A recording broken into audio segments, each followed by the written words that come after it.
भैया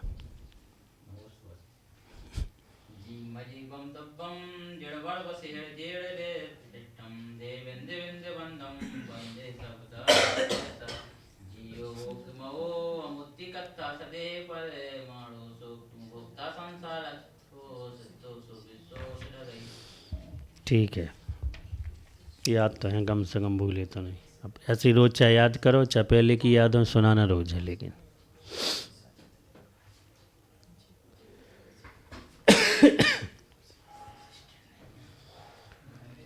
नौ अधिकार बताए थे। जीवत, उपयोगमयी, अमूर्तिक, कर्ता, स्वदेय प्रमाण, भोक्ता, संसार और सिद्ध और ऊर्ध गमन करने वाला, ये जीव द्रव्य के 9 अधिकार। अपन ने कल देख लिया था कि द्रव जो पर्यायों को प्राप्त होता है, पर्यायों को प्राप्त होता था, पर्यायों को प्राप्त होगा, वो क्या है? द्रव है। अथवा ऐसा भी कह सकते, गुण और पर्यायों का समुदाय क्या है? द्रव है। जिसमें गुण और पर्याय ये पाई जाती, वो क्या है? द्रव है। गुण किसे कहते हैं? तो जीव में विशेषता है कि इसमें ज्ञान, दर्शन आदि ऐसे अनंत गुण पाए जाते हैं। और गुण के विकार को क्या कहते हैं? पर्याय कहते हैं। तो ये इन दोनों का समुदाय क्या है? द्रव। चाहे वो जीव द्रव हो, चाहे वो पुद्गल द्रव हो, चाहे धर्म, आकाश और काल द्रव हो, सबकी एक ही ये परिभाषा है। गुण और पर्यायों का समुदाय क्या है? द्रव है। अब उसमें सबसे पहले जो जीवत अधिकार है उसका लक्षण कह रहे हैं। तिक्काले चदुपाणा इंदेवल माउआण पाणो ये व्यवहारा सो जीवो इच्छण दो दुचेदना जस्से। बोलो एक साथ, तिक्काले चदुपाणा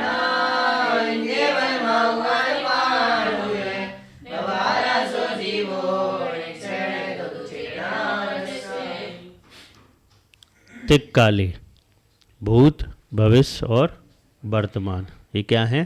3 काल में, यानी भूत में भी, भविष्य में भी और वर्तमान में भी। क्या? चदुपाणा, जीव द्रव्य के 4 प्राण होते हैं। इससे कम किसी भी जीव द्रव्य के प्राण नहीं होंगे। प्राण वैसे 10 होते हैं, लेकिन तीनों कालों में कम से कम 4 प्राण से युक्त जीव रहेगा। इंद्री, बल, आयु और स्वच्छवास, ये 4 प्राणों से भूषित रहेगा। अब 2 बल और मिला देंगे, बाकी इंद्रियां 5 टोटल कर देंगे। ऐसे करके कितने हो जाएंगे? वो 10 हो जाएंगे। व्यवहार नय से 2 और निश्चय नय 2। निश्चय नय से देखेंगे तो चेतना, चेतना ही एक प्राण जीव का है, यानी वह जीव का चेतना ही प्राण है। मतलब 2 दृष्टियाँ होती हैं वस्तु को या द्रव्य को देखने की। एक व्यवहार जो पर्याय को दृष्टिगोचर करता है, और एक निश्चय जो द्रव्य को दृष्टिगोचर करता है। तो यहाँ अगर पर्याय या व्यवहार नय से देखेंगे तो जीव के इंद्री, बल, आयु और साक्षवास ये प्राण होते हैं। और अगर हम निश्चय नय की दृष्टि से देखेंगे, यानी द्रव्य को विषय करेंगे, तो एक चेतना ही उसका प्राण होता है। क्योंकि ये जो प्राण हैं व्यवहार वाले, ये तो समाप्त हो जाएंगे। कब? जब मोक्ष हो जाएगा। न 4 होंगे और न 10 होंगे, ये तो समाप्त हो जाएंगे। क्योंकि जब जीव को मोक्ष होता है तो व्यंजन पर्याय समाप्त हो जाती हैं। अशुद्ध वाली व्यंजन पर्याय, शुद्ध व्यंजन पर्याय तो रहेंगी, स्वभाव वाली, विभाव वाली समाप्त हो जाती हैं। और विभाव व्यंजन पर्याय के समाप्त होने पर ये 5 इंद्री, तीन बल और श्वास और आयु, ये भी क्या होते हैं, समाप्त हो जाते हैं। फिर ये जीव के नहीं होते। सिद्धों के एक भी प्राण नहीं है, बस चेतना ही प्राण है उनका। क्योंकि मोक्ष होने पर चेतना रहित नहीं होते। कुछ दर्शन ऐसा मानते हैं कि जीव का मोक्ष का मतलब है चेतना से रहित होना, संवेदनाओं से रहित होना, ज्ञान दर्शन से रहित होना। ऐसे कुछ दर्शन ऐसा मानते हैं, लेकिन वो बात असत्य है। ऐसा नहीं होता कि द्रव अपना मूल स्वरूप कभी नहीं छोड़ता। विभाव में तो आता है, लेकिन अपना मूल स्वरूप वो कभी नहीं छोड़ता है। इसलिए निश्चय से या निषिद्ध अवस्था में जीव के चेतना ही एक प्राण होता है। अप्राण किसे कहते हैं? जिसके संयोग से जन्म होता है और जिसके वियोग से मरण होता है, वो क्या कहलाता है? प्राण कहलाता है। अपन जन्मे तो उसके संयोग से, मरेंगे तो उसके वियोग से। अब वियोग का मतलब यहाँ पर ये है कि 10 प्राण नहीं रहेंगे, लेकिन विग्रह गति में भी प्राण रहते हैं। ऐसा नहीं कि विग्रह गति में प्राण नहीं रहते हैं, 3 प्राण तो वहाँ भी रहेंगे। 3 क्या, चारों ही रहेंगे। आयु भी तो उदय में है, हाँ, तो चारों प्राण रहेंगे। तो कम से कम ये प्राण तो हमेशा रहते हैं। द्रव नहीं रहेगा, भाव तो रहेगा। एक बल, हाँ, इंद्रियाँ, भाव रहेंगे, भाव प्राण रहेंगे 4। भाव प्राण रहेंगे ना चारों, भाव प्राण चारों रहेंगे।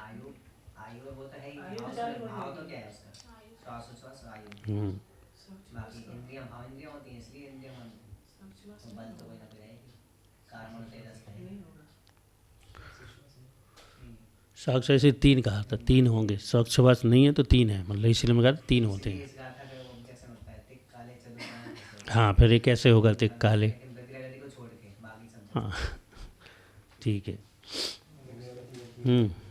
जैसे 9 अधिकार का है ना जीव के, तो मतलब कि संसारी जीवों के तो मतलब कि कम हो जाएंगे और सिद्धों के भी कम हो जाएंगे। कौन कौन कम हो जाएंगे संसारी जीवों के? सिद्धों के तो 4 कम हो जाएंगे, तो 5 ही रहेंगे उनके अधिकार।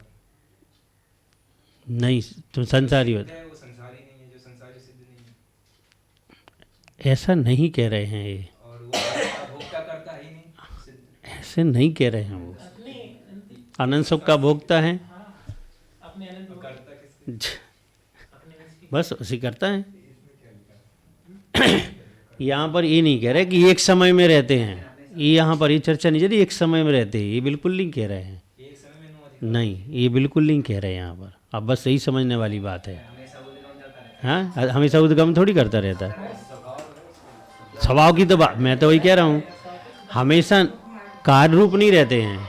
उपस्थिति सबकी है, अधिकार है, क्योंकि वो उनका अधिकार है, तो उपस्थिति सबकी है, लेकिन कार्य रूप नहीं होते वो। इसलिए संसारी के तो पूरे के पूरे हैं। सिद्धत्व भी एक अधिकार है उसका, अगर वो प्राप्त कर ले तो प्राप्त है, नहीं कर ले तो अप्राप्त है, लेकिन उसका अधिकार है।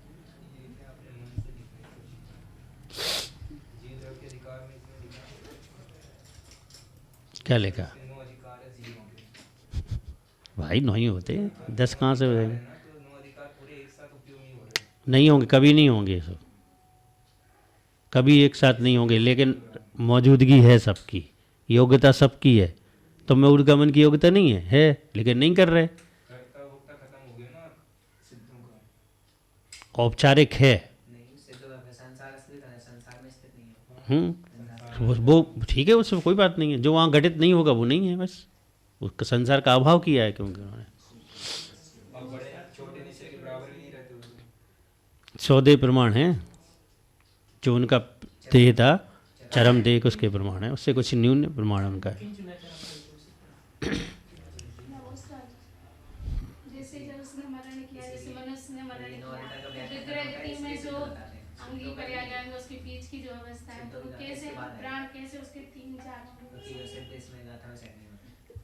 आयु के साथ जा ही रहा है ही।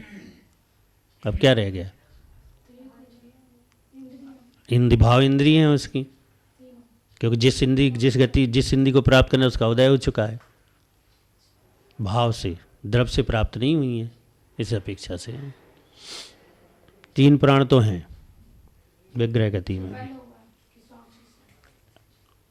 छौक सुवास का शायद अभाव किन्हीं आचार्यों ने माना अभाव है, बल होगा, भाव बल। और क्या, दूसरे की अपेक्षा से कैसे आ जाएगा, काय बल तो होगा उसका। एक इंद्री के कितने प्राण होते हैं? 4। 2 इंद्री के 6, 3 इंद्री के 7, 4 के 8 और 5 इंद्री असंगी के 9 और संगी के 10। ऐसे इन प्राणों का विभाग आचार्यों ने बनाया है। छोलक जी, तुम कितने इंद्री जीव हो? 5 इंद्री। पक्का? तो कितने प्राण हैं तुम्हारे? 10 प्राण हैं।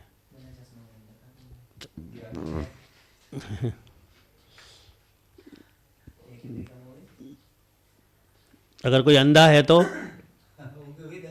10 ही रहेंगे, क्योंकि सूक्ष्म नहीं है उसका, लेकिन प्राण तो मौजूद हैं। नीति इंद्रिय वर्ण का सूक्ष्म नहीं है उसकी। दोनों बातें हो सकती, किसी का उपकरण खराब हो सकता, किसी का सूक्ष्महीन हो सकता है। जन्मांध का सूक्ष्महीन है, हाँ, इतना ही है कि उससे दिखता भी नहीं है, पूरा नहीं होगा खत्म, इतना है कि जिससे दिखता नहीं है। सूक्ष्म तो है उसका, इतना है कि जिससे दिखता नहीं है। सूक्ष्म देखने योग्य सूक्ष्म नहीं है। कर्म के उदय वाला सूक्ष्म तो उसके सूक्ष्म कर्म को पूरा उदय नहीं है, इसलिए तुम्हारे को सूक्ष्म है, ठीक है, और तुम्हारी आंखें काम नहीं कर रही। हाँ, तो नहीं दिखेगा। मेरा सूक्ष्म नहीं है, मेरी आंखें काम कर रही हैं। तो मेरी आंखें अगर तुम्हारे को लग जाए तो तुम्हें दिखने लग जाएगा। हाँ, ठीक कह रहे। उपकरण खराब हुआ है तो चेंज करने पर आपको दिखेगा। जैसे मोतियाबिंद, कांचियाबिंद क्या है? सूक्ष्म तो है व्यक्ति का, लेकिन पर्दा आ गया तो नहीं दिख रहा है। पर्दा हटा देते ऑपरेशन से तो क्या होता है? दिखने लगता है। तो सूक्ष्म तो था।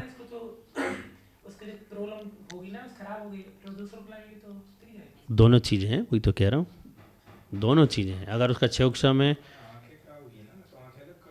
तो इसी लगा दिखने लगेगा। ऐसे बहुत से केस हैं जिनके जन्मांधों को भी आंखें लगाने पर दिखता है। अब डॉक्टर अपने हिसाब से कहता है कि उनकी नसें काम कर रही हैं, उनमें जान है, वो डॉक्टर अपने हिसाब से कहता है, और मूल ये है कि उसका सूक्ष्म शेष है। वही तो कह रहे हैं। अब किसी के मोतियाबिंद का ऑपरेशन होने के बाद भी तो नहीं दिखता, तो क्या सूक्ष्म नहीं है? सीधा ऐसा है।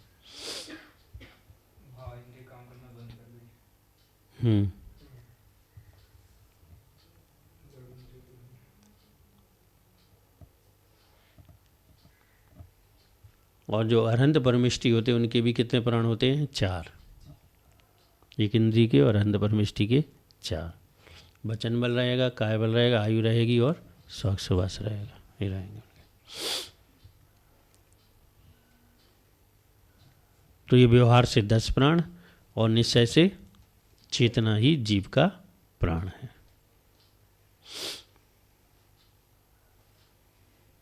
तीनों कालों में ये कम से कम संसार अवस्था में ये प्राण रहेंगे। ऐसा नहीं कि भविष्य में था, भूत में नहीं थे, या आगामी काल में नहीं होंगे, तो ऐसा नहीं होगा। प्राण तो होंगे, क्योंकि वो जीव संसारी है, तो उसके प्राण होंगे। ये जीवत अधिकार में प्राणों का कथन किया।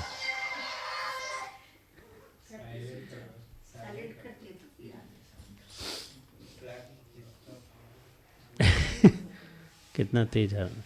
अब इसके बाद उपयोग अधिकार कहते हैं।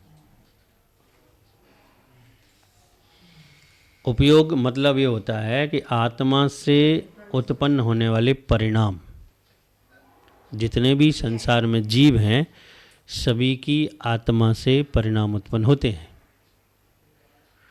शुभ और अशुभ कर्म के उदय का जैसा सूक्ष्म होगा, वैसे परिणाम उत्पन्न होते हैं।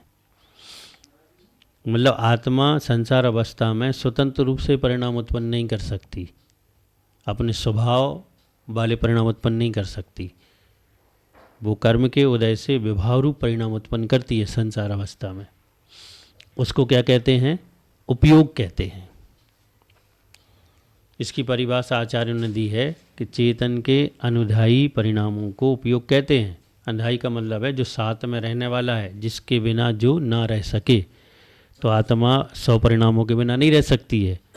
तो हमेशा एक इंद्री से लेकर पंचीन तक के जीवों की और सिद्धों की, सभी की आत्मा के साथ परिणाम उत्पन्न होते हैं, रहते हैं, इसलिए वो उपयोगमय है।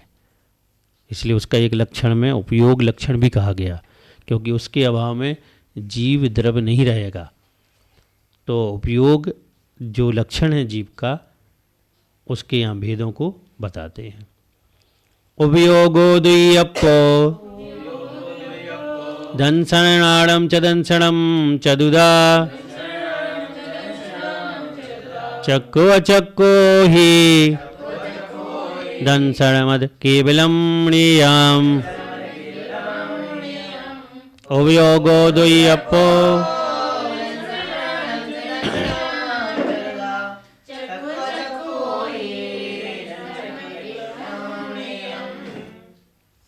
आत्मा के 2 उपयोग होते हैं, एक ज्ञान और एक दर्शन। तो 2 भेद किए गए हैं आत्मा के उपयोग के, ज्ञान और दर्शन रूप। तो दर्शन में चक्षु दर्शन, अचक्षु दर्शन, अवधि दर्शन और केवल दर्शन, इस 4 प्रकार का दर्शन इस गाथा के माध्यम से बताया गया है। चक्षु दर्शन का मतलब ये है कि चक्षु से होने वाले ज्ञान के पहले सामान्य सत्ता का जो अवलोकन होता है वो क्या है? चक्षु दर्शन कहलाता है।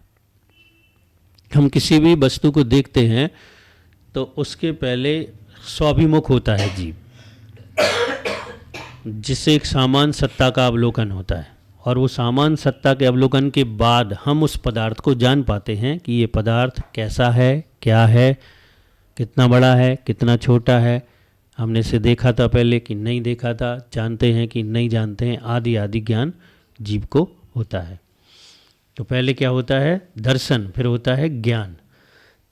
अचक्षु दर्शन का मतलब ये है कि चक्षु इंद्री को छोड़ के शेष इंद्रियों से होने वाले ज्ञान के पहले जो दर्शन होता है वो क्या कहलाता है? अचक्षु दर्शन। जैसे कर्ण, किसी ने हमसे कुछ कहा और हमने उसके जो कहा सुनने का जो प्रयत्न किया अंतश्चेतना से, तो जो उस प्रयत्न के पहले एक सत्ता का अवलोकन होता है, तो वो कहलाता है अचक्षु दर्शन। ऐसी नासिका से सूंघने से पहले, ऐसी जिह्वा से स्वाद लेने से पहले, ऐसी स्पर्श से नरम कठोर आदि जानने से पहले, ये अचक्षु दर्शन कहलाता है। यानी चक्षु इंद्री को छोड़कर शेष इंद्रियों से होने वाले दर्शन को क्या कहते हैं? अचक्षु दर्शन कहते हैं। इस प्रकार से चक्षु और अचक्षु ये 2 प्रकार के दर्शन कहे।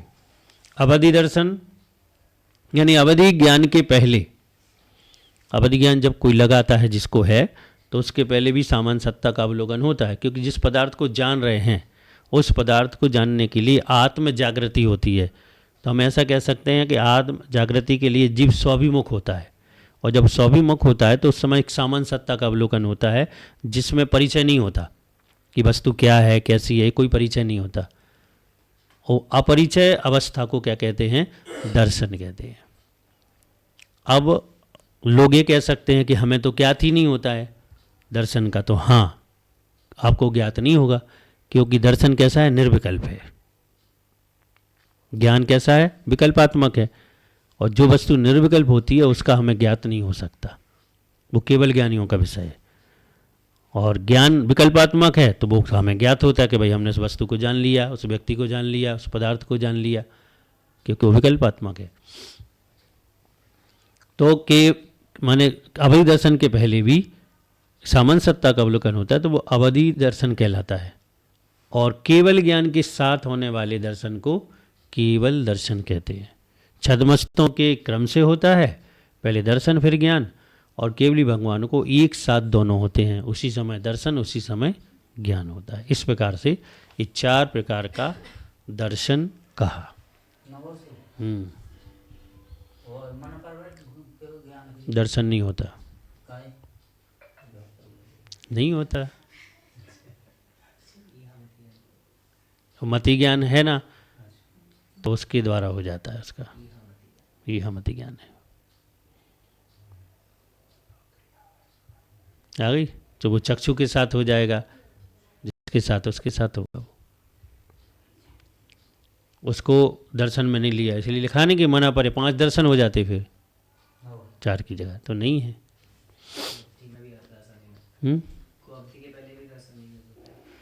को अवधि के पहले हाँ नहीं होता, ठीक है। तो कोई भी अवधि के पहले दर्शन नहीं होगा। ठीक नहीं, हाँ ठीक है, ठीक।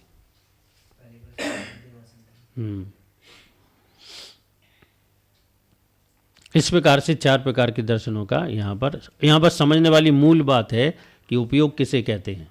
तो चेतन में के साथ रहने वाला जो परिणाम है उसे क्या कहते हैं? उपयोग कहते हैं।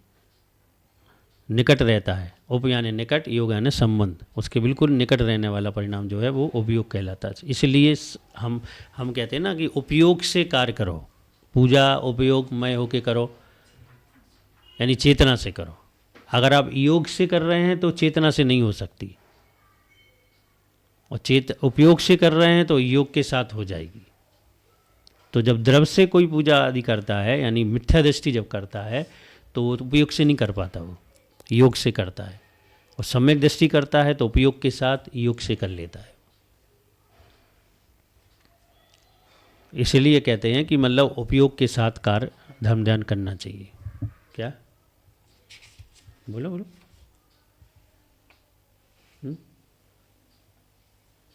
योग उपयोग का बात है, अलग अलग है ये सब। योग अलग है, उपयोग अलग है, दोनों अलग हैं। मनोयोग को जैसे बाहर में कर रहे तो मनोयोग, उपयोग तो के साथ हो सकता है। बाहर की क्रिया उपयोग के साथ नहीं। मनोयोग जैसे कहते हैं मन लगा के करो, का काम हो। हाँ, योग ठीक है आपका, अब उपयोग विकल्पित है, सही भी हो सकता नहीं भी हो सकता। किसी का मन वचन काय पूजन में सही है, बिल्कुल सही है, जैसा होना चाहिए वैसा, केवली जैसा देखते हैं वैसा, ऐसे सही है, और उपयोग सही नहीं है उसका, असंभव है। सिद्धांत सही नहीं है, वो यानी सम्यक ज्ञान ही नहीं है ना, सम्यक दर्शन नहीं है। दोनों अलग अलग चीज़ें हैं। अगर उसको एक कर देंगे अपन तो फिर वो गड़बड़ हो जाएगी। अकेला उपयोग सही है और योग सही नहीं है फिर भी बात बन सकती है, लेकिन उपयोग सही नहीं है, योग सही है तो बात नहीं बन सकती। पुण्य आशा रूप तो बात बन जाएगी। जैसे ये कहते हैं कि द्रवलिंगी मुनि नवग्रीव तक चले जाते हैं, योग के बल से तो जाते ही हैं वे, उपयोग तो शून्य है उनका, धर्म ध्यान में उपयोग नहीं है उनका, लेकिन योग के बल से वहाँ चले जाते हैं। मिथ्या दृष्टि शुक्ल ध्यान वाला व्यक्ति योग के बल से स्वर्ग चला जाता है, पद्मलिस्या वाला, पीतलिस्या वाला, और यहाँ तक कि कृष्णलिस्या वाला, जगन अंशों में योग की शुभता के साथ वो स्वर्ग चला जाता है।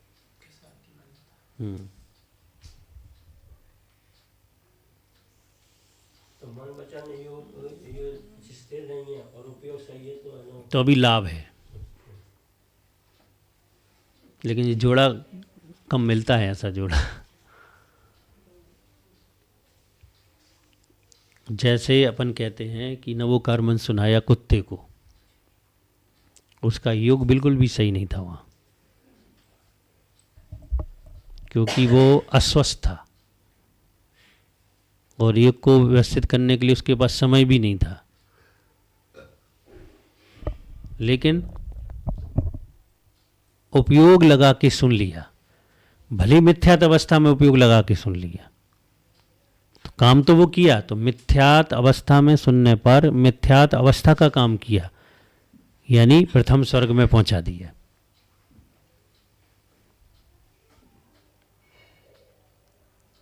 और ऐसे ही अगर उपयोग नहीं लगाएं, अकेले योग को स्थिर करके भी मंद कसायों के साथ धर्म ध्यान रूप क्रिया कर ली जाए धर्मध्यान नहीं कहलाएगा, क्रिया कहलाएगी। वो कर ली जाए तो भी स्वर्ग प्राप्त हो सकता है।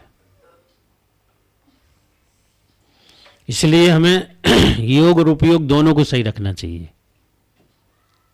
योग तो फिर भी सरल है, उपयोग कठिन काम है। काय उपयोग बिल्कुल सरल है, वचन थोड़ा कठिन है, मन उससे ज़्यादा कठिन है। योग जो है ये कठिन है, और उपयोग तो बहुत ज़्यादा कठिन है कि तीनों एक हो जाएं, उसके बाद भी हमारा आत्मा में चंचलता बनी रहे, उपयोग यहाँ वहाँ भागे, ये भी संभावना है। मन वचन का है, पराश्रित है, इंद्रिय से संबंधित है, इंद्रिय से संबंधित योग है। आत्मा से संबंधित उपयोग आत्मा ही है, आत्मा का लक्षण ही है वो। उपयोग आत्मा का लक्षण है, मन वचन का आत्मा का लक्षण नहीं है। है, ये पराश्रित है। हाँ, कर्म उदय से है।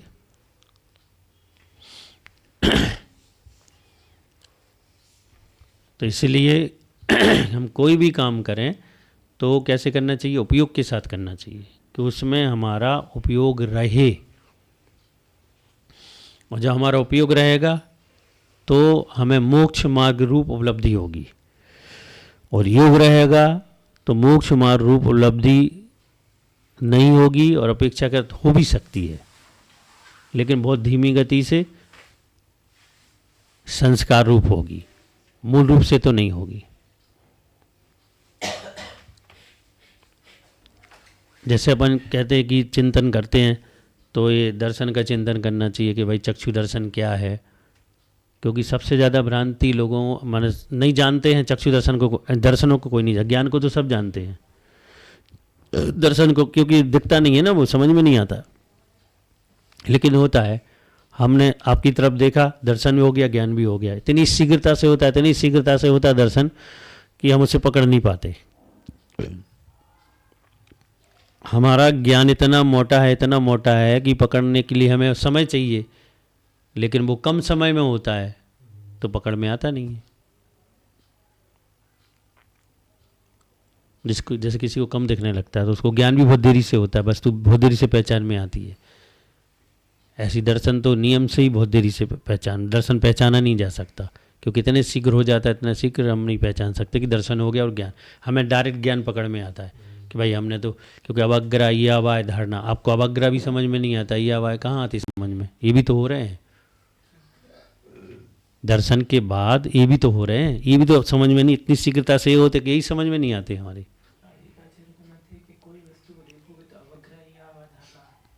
वो तो ठीक है, वो तो होंगे ही होंगे, दर्शन के बाद ही होंगे। पहले दर्शन होगा, फिर ज्ञान के विकल्प उत्पन्न होंगे, अवग्रह अवाय धारणा होंगे। इस प्रकार से ये दो गाथाएं जिसमें उपयोग जीवत अधिकार का लक्षण बताया था, प्राण का कथन किया था, और एक उपयोग के भेद रूप कहा। अब ज्ञान उपयोग को अपन कल देख लेंगे।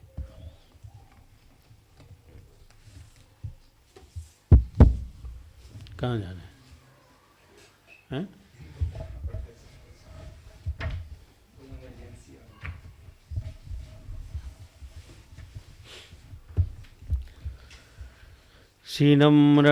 क्षीणमरस्तोमं प्राप्तनं चतुष्टयं नत्वा जनाधिपं भक्षे सात्सार समुच्यम्।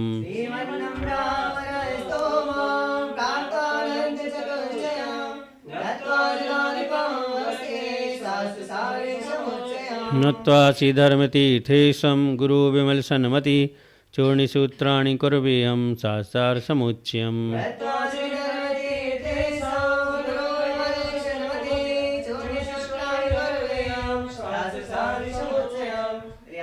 नंदी स्वामी जी महाराज की, परम पूज्य गणाचार्य शिवराज सागर जी महाराज की जय, परम पूज्य आचार्य शिव विश्व सागर जी महाराज की जय।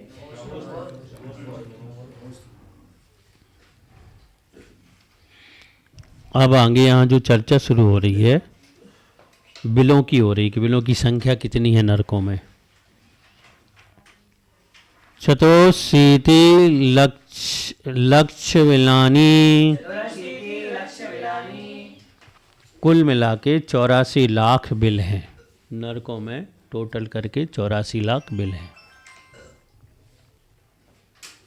यानी सभी नरकों में, 7 नरकों में। अब इनको बिल किसे कहते हैं, तो नारकियों के निवास स्थान को बिल कहते हैं। क्योंकि ये वहाँ रहते हैं। अब ये बिल कैसे हैं, तो अब ऐसे ही होंगे जैसे चूहों के बिल होते हैं, सर्पों के बिल होते हैं ऐसे खोलने से अंदर, लेकिन ये बहुत बड़ी हैं, इनका नाप तोल बहुत बड़ा है।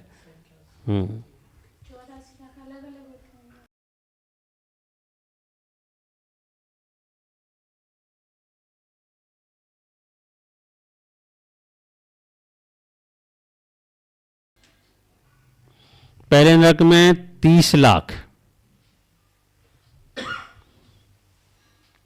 अपन सब जगह हुआ है।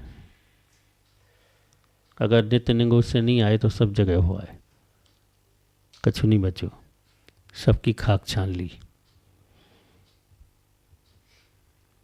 दूसरे नरक में 25 लाख, तीसरे नरक में 15 लाख, चौथे नरक में 10 लाख, पांचवें नरक में 30 लाख 3 लाख, और छठवें नरक में 5 कम 1 लाख बिल, और सातवें नरक में कुल 5 ही बिल हैं। संख्यात, असंख्यात और संख्यात योजन वाले इंदक, श्रेणीबद्ध और प्रकीर्णक बिलों को यथाक्रम से जानना चाहिए। संख्या भी बहुत है। ठंडी है, इतनी गर्म है कि समीर पर्वत के समान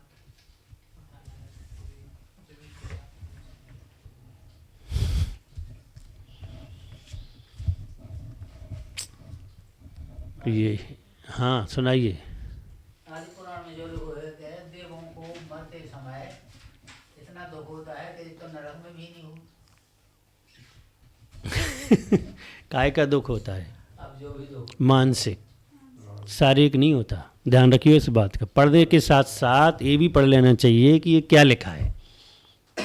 शारीरिक दुख मान, किसी भी यहाँ भी किसी व्यक्ति को बहुत भूख लगी हो, उसके हाथ में बढ़िया भोजन हो, उसका छीन हो या उससे कहो कि तुम नहीं खा सकते, वो रोएगा है ना, लेकिन मानसिक पीड़ा बहुत होगी उसे, क्योंकि उसको भूख बहुत तेज लगी है, वो मुझसे भोजन छीन लिया गया, उनसे भोग छीन रहे हैं। स्थायी जो निर्बाध रूप से सहज उपलब्ध भोग थे, अब आयु समाप्त होने वाली है, उन्हें पता पड़ गया कि 6 महीने बचे हैं, एक एक दिन उन्हें पता पड़ता है इतने पल बचे, इतने पल बचे, तब वो दुख, मानसिक दुख बढ़ता जाता है। सभी देवों का नहीं, ये मिथ्या दृष्टि देवों की कहानी है, लेकिन सम्यक दृष्टि लोग धर्म ध्यान करते हैं, वो समोसरणों में चले जाते हैं कि भाई इतना उपयोग करो समय का, नंदीश्वर आदि में चले जाते हैं, चिरदीप चले जाते हैं, वहाँ भी सेक पूजन करके अपना समय उतना निकालते हैं। तो मिथ्या दृष्टि होगी, ठीक है। लोगों को भोगने से तृष्णा बढ़ती है कि नहीं भोगने से? भोगने से तो नियम से बढ़ती है। कहते हैं विरोध में आकर्षण होता है। ये गलत लोगों का कमेंट है, जिनका भी है ये उनका है, भोगियों का कमेंट है कि भोग लो जितने भोगना है, तो भोग के देख लो और बड़ा, उसको कोई सम्यक दृष्टि थोड़ी था। भोग से भोग के प्रति, क्योंकि अनादि के संस्कार हैं, कभी तृप्ति नहीं होती उनसे, इंद्रियों के विषयों से, धन से कभी तृप्ति नहीं होती इनसे, तो भोगने से तो बढ़ते ही बढ़ते हैं। नई भोगने से सम्यक दृष्टि और मिथ्या दृष्टि में अंतर आता है। नई भोगने वाली मिथ्या दृष्टि की भोगों के प्रति आकांक्षा बढ़ती है, सम्यक दृष्टि का आकांक्षा घटती है, कोई नहीं, वो स्वेच्छा से छोड़ता है।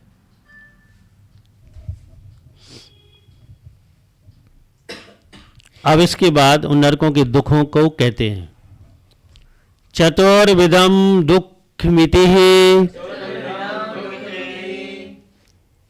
उन नरकों में 4 प्रकार का दुख होता है। नरकों में सहज, शारीरिक, मानसिक, आगंतुक भेद से 4 प्रकार का दुख होता है। एक सहज होता है जो वहाँ की भूमि आदि के स्पर्श से होता है, यहाँ वहाँ की प्रकृति वातावरण से ही होता है। शारीरिक जो नारकियों के द्वारा दिए जाते हैं, अथवा शरीर में ऐसी स्थिति होती शरीर की कि वो कष्ट ही होता है। मानसिक दुख, क्योंकि जब पीड़ा होगी और पीड़ा का सहन नहीं होगा तो मानसिक दुख होता ही है। और आगंतुक दुख, पेड़ गिरा देना, पत्ते वगैरह गिरना आदि आदि से भी दुख होता है। जेब लड़वा देते हैं आके, सब होते हैं। घानी में पेलना वो। महाराज जी, जो नरक में दुख देने वाले होते हैं वो नारकी होते हैं, देव होते नारकी, देव नहीं दे सकते उन्हें दुख। देव तो एक दूसरे नारकी को दुख देने के लिए उत्साह सकते हैं, लेकिन वो दुख नहीं दे हैं। सकते। मैंने ये भी सुना कि देव से तीसरे नरक तक जा सकते हैं। बिल्कुल सही बात है, तीसरे के आगे नहीं जा सकते। एक व्यवस्था है कि उनका गमन कहाँ तक हो सकता है, तो वो तीसरे नरक तक उनका गमन हो सकता है। इससे आगे वो असमर्थ हैं गमन करने में। संबोधन करने जाते हैं कि बिड़ाने के। बिड़ाने भी जाते हैं, संबोधन करने वाले भी जाते हैं, दोनों प्रकार के देव जाते हैं।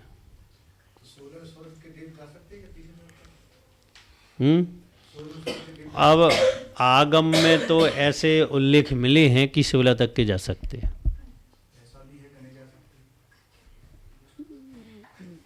हाँ, ऐसा कहते भी हैं कि नहीं, उभय वाक्य है ना, इसलिए कन्फ्यूजन हो जाता है। जो दुख देने वाले नारकी जो होते हैं वो जगह में अपराध करते होंगे, जब भी दुख देने वाले बनते होंगे। वो तो अपराध करके ही गए हैं वहाँ। उनकी भावनाओं में अपराध होता है, विचारों में अपराध होता है, मानसिकता में अपराध होता है। एक दुख सहन करना। लोग कह रहे एक दे रहा है, एक सहन कर रहा है। हाँ, तो ये दे रहा है, जो दे रहा है वो भी बिना सहन किए नहीं है, उसको भी बिना सहन करे मत मानना। उसको दूसरा दे रहा है, उसको फिर दूसरा दे रहा है, ये लगातार क्रम बना हुआ है वहाँ। ये नहीं कोतवा पुलिस वाला नियुक्त नहीं है। हाँ, पिटेगा भी मारेगा भी, दोनों काम है, वाला ही पिटता है, पिटने वाला नहीं। दोनों चीज़ें हैं। देवों में है पृथक व्यक्ति आ जाते हैं, और नरकों में आप पृथक नहीं अग्नि बनेंगे तो पहले स्वयं को जल रही है, फिर दूसरे को जला। हाँ ठीक है, तो कष्ट तो सबको हैं, ऐसा नहीं कि बिना कष्ट वाली नारकी अलग है और कष्ट वाली ऐसा नहीं है। सुनवाई नहीं है वहाँ कहीं पर। जब यहाँ सुनवाई नहीं करोगे तो वहाँ कैसे हो जाएगी। शारीरिक वेदना नहीं है, मानसिक वेदना। बहुत बढ़िया, बहुत बढ़िया। 4 प्रकार के दुख हैं। गद्दे में सोच के सोते होंगे। हाँ, होते नहीं होंगे। 4 प्रकार के हैं, शारीरिक भी हैं, मानसिक भी हैं, सहज भी हैं, दूसरों के द्वारा दिए हुए। अब तुम क्या बताएं, अब वहाँ पहुँचोगे तो ज्ञान हो जाएगा। वो अनुभव की बात है, अब यहाँ तो अनुभव हो नहीं सकता उसका। आप तो अपन आचार्यों के माध्यम से पढ़ सकते कि होते हैं बस। राजश्रेणी को जब शरीर में कढ़ाई में उबालेंगे तो दुख नहीं होगा। हमारा हैं? राजश्रेणी को भी कौन से दुख है वहाँ पर? सब हैं, 4 प्रकार के, सब 4 प्रकार के। 6 महीने क्षमता से सहन कर रहे हैं ना उनसे। नहीं, ऐसा नहीं है। चौथे गुण स्थान में समता नहीं होती है, कछु न कछु तो वे भी कर लेते हैं। मैं दूसरों को दुख नहीं दे रहे। कैसे नहीं दे सकते, चौथे गुण स्थान में दे सकते हैं। युद्ध लड़ सकता है, कैसे नहीं कर सकता। आर्त ध्यान है, रौद्र ध्यान है, चौथे गुण स्थान में कर सकता है। 6 महीने में जो कुछ होगा बचाव होगा, उस समय मानसिकता सुधरेगी उनकी। अभी तो क्षेत्र से प्रभावित हैं तो वैसी मानसिकता उनकी भी है। किसी को सम्यक दर्शन हो गया तो थोड़ा हल्का हो जाएगा, दूसरे को कष्ट देने में हल्कापन आ जाएगा उसके। लेकिन देगा तो, अब कोई उसको देगा तो विरोध तो करेगा वो। सम्यक दृष्टि, जो नारक में सम्यक दृष्टि जीव हैं वो भी दूसरे को कष्ट देते हैं, ऐसा नहीं कि नहीं देते हैं। जाए कि अंतर होता है।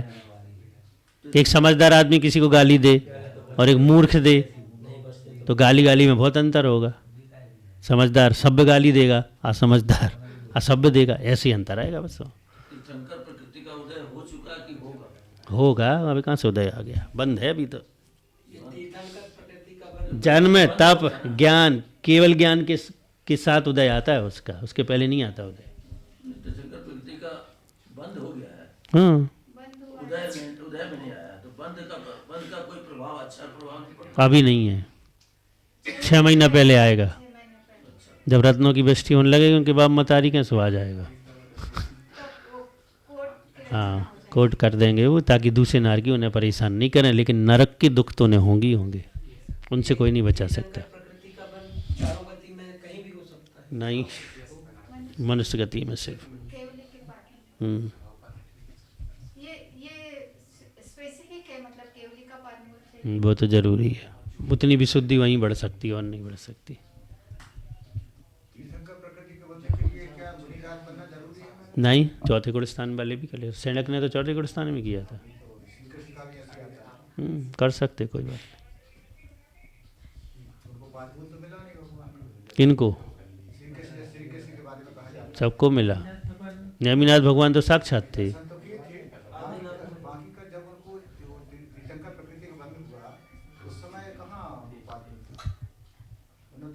उसके बिना काम नहीं होना है, उससे नहीं हुआ होना, वो तो निमित्त है।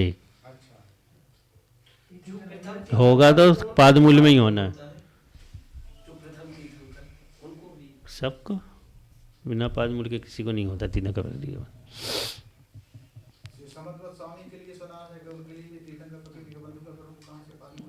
नहीं, बंद का नहीं सुना है, उनका तीर्थंकरों में नाम आया है। तीर्थंकर प्रकृति बंद का उल्लेख नहीं आया उनके। अब ये भी पक्का नहीं कि यही संबंधभद्र है, वो संबंधभद्र नाम आया है, यही संबंधभद्र है, ये भी कोई क्लियर नहीं है। क्योंकि शिष्यों ने लिखा है, वो मैंने उनके अपारवर्ती आचार्यों ने बनेंगे। हाँ,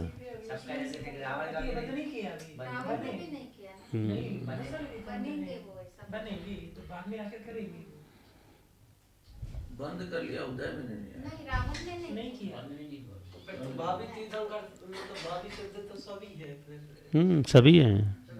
उनका नाम स्पष्ट हो गया ना, ने बता दिया क्यों बनेंगे। गढ़ छूटता नहीं और सिद्ध है, ऐसा नहीं है। योग्यता अलग चीज होती है। खदान में जितनी मिट्टी पड़ी है सब में घड़ा बनने की योग्यता है, लेकिन सारी मिट्टी घड़ा नहीं बनती। कोनो मकानों में लग जात, कोनो धरती में लग जात, लेकिन योग्यता सब में थी घड़ा बनने की। तो योग्यता फल नहीं होती है, फल अलग चीज़ और योग्यता अलग चीज़ है। तो योग्यता तो सब में है, जो भव्य हैं उन सब में सिद्धालय में विराजमान होने की, लेकिन जरूरी नहीं है कि सब जल्दी विराजमान हो जाएं। कब होंगे कोई ठिकाना नहीं है, और नहीं भी हों, दूरानी भव्य तो कभी होंगे ही नहीं। तो ऐसा भी क्लियर है। तो ऐसा नहीं मान लो कि होना है तो कुछ भी करते रहो, ऐसा नहीं है। सेटल हो जाते लोग, हो गए ना सेटल, तो होती रहे। सब कह रहे न पूजा करो न पाठ करो, सब में हिंसा है, कुछ नहीं करो, ऐसे। तो ये सब बातें पुरुषार्थ को हीन करने के लिए नहीं कहेंगे, पुरुषार्थ को बढ़ाने के लिए कही गई है कि आप समझो बात को। हाँ, इसलिए जैन दर्शन को समझना सबके बस की बात नहीं है, कठिन चीज़ है।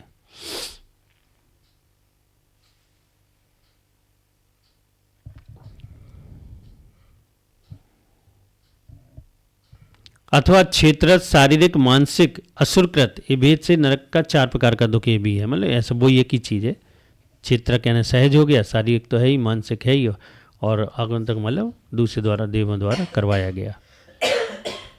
पूर्व में किए गए पाप कर्म के उदय से होने वाला सहज दुख होता है, यानी क्षेत्र के प्रभाव से, कर्म के फल के उदय से, वहाँ की भूमि के स्पर्श का जो सहज बिच्छू आदि रचने का है, ये सहज तो दुख वहाँ है। अगर कोई नारकी दुख ना दे किसी को, तब भी वहाँ भयंकर वाले दुख तो हैं ही। भूख प्यास के ही तो सबसे कठिन होते हैं। तो वो सहज में ही भूल जाएगी कि किसी को अभी भी यहाँ देख लो, किसी को बहुत भूख लगी हो, वो बिल्कुल सोचा जाते ही साथ खा लूँगा, और रास्ते में कोई गाली दे दे उसे, अब वो खड़ा हो जाए, तुमने गाली दे, बढ़ जाए, 2 घंटे लड़ाई चले उसकी, अब भूख नहीं लगेगी उसे। अब कितनी भूख लगी थी उसे, उपयोग चेंज हो गया। ऐसे ही नरक में जिन नारकियों को कष्ट ज़्यादा दिया जाता है तो वो वाला दुख भूल जाते हैं, और ये वाला दुख उनका प्रमुख हो जाता है। सब जगह ये स्थिति है। भूख के तो उनके स्थायी दुख हैं, और उनमें जो अन्य दुख होते हैं उनमें वृद्धि ही होती, कम नहीं होते, बढ़ते, माने उनके दुख कभी कम नहीं होते, बढ़ते ही बढ़ते बढ़ते ही बढ़ते जाते हैं। परस्पर छेदना, भेदना, काटना, असीपत से कटना, चक्की के द्वारा पिसना, उबलते हुए तेल में उबालना, लोहे की गर्म पुतलिकाओं से आलिंगन कराया जाना, पिघले हुए गर्म ताम्र रस को पिघलाना, कर्कश भाषा, रौद्र एवं आकृति का होना, अत्यंत शीत उष्ण कठोर, हजारों बिच्छुओं से एक साथ काटे जाने की पीड़ा, यह भूमि स्पर्जन पीड़ा क्षेत्र दुख है। ये सब शारीरिक दुख हैं, ये सब जो क्षेत्र से उत्पन्न होंगे। नारकियों का वैकृक शरीर अलग है, देवों का वैकृक शरीर अलग है, दोनों में जमीन आसमान का अंतर है। वो वैकृक होने पर भी औदारिक जैसा है, धातुएं नहीं है, लेकिन वैकृक होने के बाद भी औदारिक जैसा कष्ट, पीड़ा, कटना पिटना सब होता है, क्योंकि वो नरक का शरीर है इसलिए। वारो देखो तुमने वारो ऐसे टुकड़ा टुकड़ा कर दो ना, वो ऐसा सब इकट्ठे मिल जाए। ऐसा ना कि वो शरीर भी टुकड़े टुकड़े हो गए। हमने तो हड़िया पे रखो पारो देखो। ये तो उदाहरण दिया जाता है कि मतलब ऐसा पारे जैसे वो कटपिट कर भी एक हो जाते हैं। डालडा का हलवा भी और देसी घी का हलवा ही कहलाता है। तो वही तो कह रहे हैं नरक का। मामा जी वो हलवा अलग है, तेरे को ध्यान रखियो। अगर वो मुंह में दे लो तो मुंह में बम विस्फोट होता है। नरक का हलवा ऐसा होता है, जो खाद्य सामग्री एक नारकी दूसरे नारी को जाके देता है, तो वो क्या करता है, वो सोचता है मेरा हितैषी है, तो उस वस्तु को खाता, जैसे वो मुंह में रखता तो विस्फोट होता, सिर के 1000 टुकड़े हो जाते, लाखों टुकड़े हो जाते उसके। हाँ, और फिर जुड़ जाते वे, कष्ट झेल के फिर जुड़ जाते। वहाँ का हलवा तो इतना महंगा है। ये सब क्षेत्र से उत्पन्न शारीरिक दुख हैं। वहाँ की भूमि के स्पर्श मास से पहले नरक के नारकी जीव 7 योजन तथा 6500 धनुष प्रमाण ऊपर उछलते हैं। पहली वैसे ही स्पर्श होता पहली बार में, अब गेंद की भांति, फुटबॉल की भांति ऊपर उछल जाते। शेष नरकों में से दूने दूने उछलते हैं शारीरिक दुख हैं, और अब यहाँ बढ़ते जाते हैं। कैसे उल्टा कर दिया? ऊपर वाला इतना सारा जो बताया छेदना वो क्षेत्र कह दिया, और जो क्षेत्र की भूमि से हो रहा है उसको शारीरिक है। वो भी शारीरिक है, क्षेत्र से उत्पन्न भी शारीरिक ही है। क्षेत्र से उत्पन्न होने का क्षेत्र कहा है उन्हें, क्षेत्र से उत्पन्न होता तो शरीर को ही तो कष्ट हो रहा है। उत्पत्ति की अपेक्षा वो क्षेत्र है, तो इन्होंने उसको कह दिया शारीरिक। ऊपर जो दे रहे हैं एक दूसरे को शारीरिक होना चाहिए, तो क्षेत्र कह दिया। वो भी वास्तविकता में शारीरिक ही है, जो एक दूसरे को देते वो भी शारीरिक है। लेकिन उत्पत्ति का एक देने वाला सामने इसलिए शारीरिक, भाई क्षेत्र से उत्पन्न इसलिए क्षेत्र। बस शारीरिक आप समझ लीजिए, हैं सारे तीनों शारीरिक हैं, एक मानसिक भर अलग है बस। हाँ, वे नारकी विचार करते हैं कि अहो उष्ण नरकों में प्रज्वलित अग्नि ज्वालाओं में असहाय वेदना कर रही है, शीत नरकों में बर्फ से भी अधिक शीतलता असीम कष्ट देने वाली है। कूर नारकी आदि नृत्य से तिल तिल के बराबर टुकड़े कर देते हैं। बैतरणी नदी का सुगंधित गिलानी युक्त क्षारीय जल प्यास को रंच मात्र भी नहीं बुझाया, अपितु और बढ़ाता है।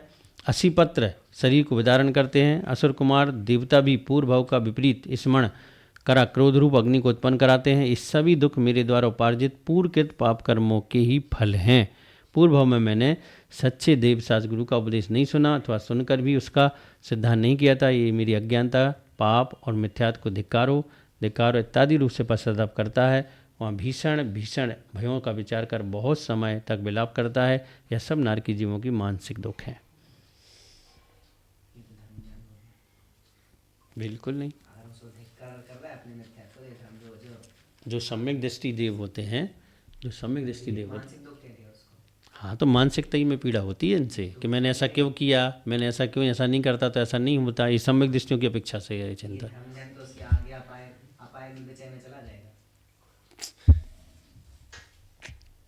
और लग रहा है तुम्हें अपाय जैसा, लेकिन सोच तो आज्ञा विषय में भी ऐसी आ सकती है।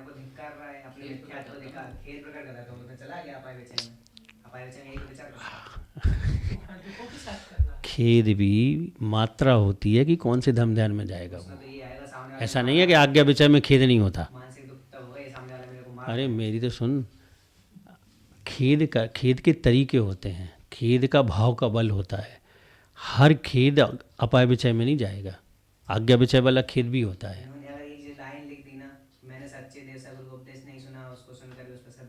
आज्ञा विषय वाला ऐसा अपने कर्म को में चिंतन नहीं कर सकता क्या? आज्ञा विषय वाले को मानसिक दुख नहीं होता क्या? कैसी बातें करते हो? उस समय नहीं होता जब तक आज्ञा विषय कर रहा है। आज्ञा विषय नहीं तुम समझ ही नहीं रहे।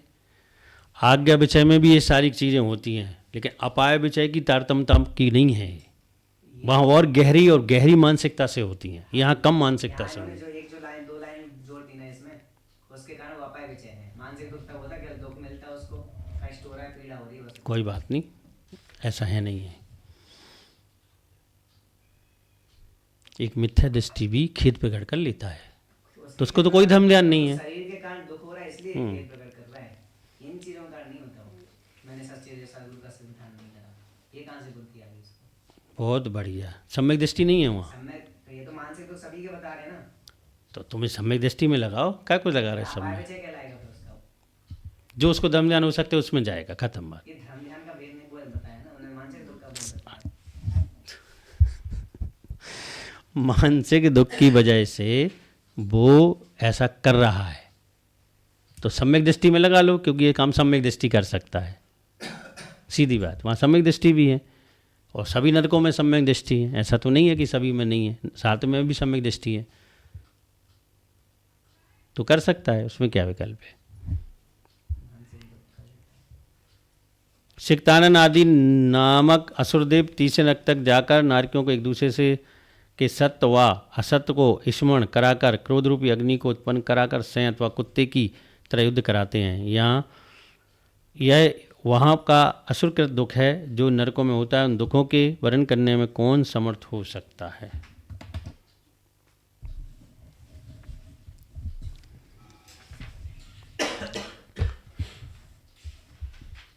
बस ये है कि सोचो, चिंतन करो और उन कार्यों से विरक्ति पाओ जिनके फल नरक होते हैं।